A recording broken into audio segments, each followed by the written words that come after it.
بسم اللہ الرحمن الرحیم۔ السلام علیکم، you are watching Islamic A U info YouTube channel. تو آج میں خشک خارش تار کے لیے وظیفہ لے کر آئی ہوں، وظیفہ فار ایچنگ۔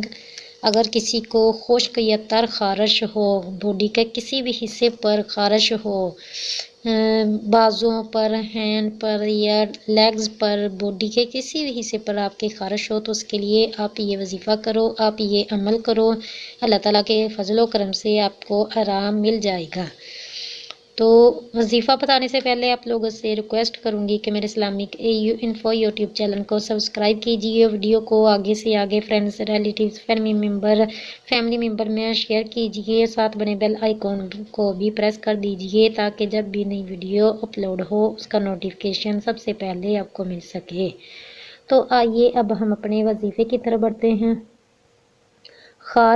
خارش خشک تر کے لیے، اگر کسی کو خارش ہو گئی ہو، چاہے خشک ہو یا تر، اس کے لیے وضو کر کے آپ نے یہ عمل کرنا ہے۔ سورہ قدر پڑھ کر مریض پر دم کرے اور پانی پر دم کر کے مریض کو پلائے، انشاءاللہ العزیز خارش سے نجات حاصل ہوگی۔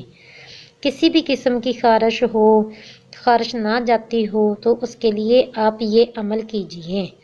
یہ سورہ قدر پارہ نمبر 30 میں موجود ہے۔ پارہ نمبر 30 میں سورہ قدر، سورہ 97 یہ سورت ہے، سورہ نمبر 97 پارہ نمبر 30 میں یہ سورت موجود ہے۔ اگر کسی بھی قسم کی خارش ہو، خشک ہو، تر ہو، نہ جاتی ہو، آپ نے کافی زیادہ میڈیسن یوز کی ہوں، آپ نے لگانے والی کھانے والی میڈیسن یوز کی ہوں، لیکن خارش سے آپ کو نہ چھٹکارا ملتا ہو، تو اس کے لیے آپ صرف ایک مرتبہ قرآنی عمل، یہ قرآنی وظیفہ کر کے دیکھو، اللہ تعالیٰ کے فضل و کرم سے آپ کو ضرور فائدہ ہوگا۔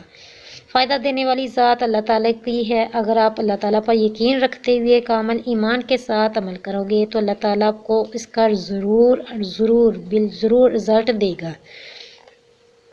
تو اللہ تعالیٰ پر یقین رکھتے ہوئے آپ نے یہ عمل کرنا ہے، باوضو آپ نے یہ عمل کرنا ہے، اللہ تعالیٰ کے فضل و کرم سے آپ کو ضرور فائدہ ہوگا۔ ایک مرتبہ یہ عمل کر کے دیکھیں، آپ کو ضرور فائدہ ہوگا۔ وضو کر کے آپ نے سورہ قدر پانی پر دم کر کے، صرف ایک مرتبہ پانی پر دم کر کے آپ رکھ لیجئے۔ اگر بار بار کرنے کی آپ میں ہمت نہیں تو وہی پانی یوز کرتے رہیں، پانی مریض کو دیتے رہیں، پیشنٹ یہ پانی پیتا رہے۔ اگر پیشنٹ خود کر لے تو زیادہ بیسٹ ہے۔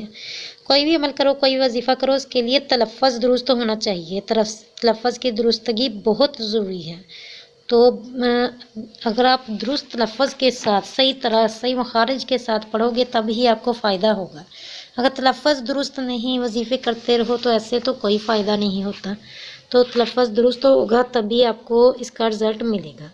تو یقین کے ساتھ عمل کرو، باقی اللہ تعالیٰ پر چھوڑ دو۔ تو ملتے ہیں نیکسٹ ویڈیو میں۔ خدا